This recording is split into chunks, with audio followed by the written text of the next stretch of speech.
vykdai trumpalaikę nuomą, ruoškis baudai. Tai sveiki Ignai, papasakokite, kur mes esam ir su kokiom problemom pastaruoju metu susidūrėte savo veikloje. Sveiki Vidūnai, sveikas atvykęs į The Joseph Premium B&B Bed and Breakfast, toksai pusryčių ir nakvynės namai Vilniuje. Esam 12 kambarių, priiminėjom svečius jau 8 metus. Tūkstančiai prasisuko, visi patenkinti, labai aukštas bookingo balas. Deja, susidūrėm su situacija, kad savivaldybė mus baudžia, nes vykdom veiklą, apgyvendinimo veiklą, ne viešbučių paskirties patalpose, o gyvenamoje administraciniai patalpoje. Vat prie tokio dalyko pasirodo rado bėdą.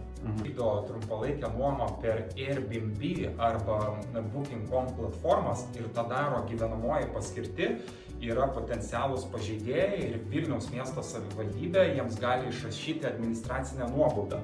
Kodėl? Todėl, kad buvo pakeisti praeitais metais teisės aktai, kurie numato dabar atitinkamą baudą. Tai iš tikrųjų Vilniaus mieste šiuo metu yra apie 1500 trumpalaikės nuomos objektų, kurie gali tikėtis naujametinės dovanėlės iš Vilniaus miesto savivaldybės. Tokia situacija yra netoleruotina.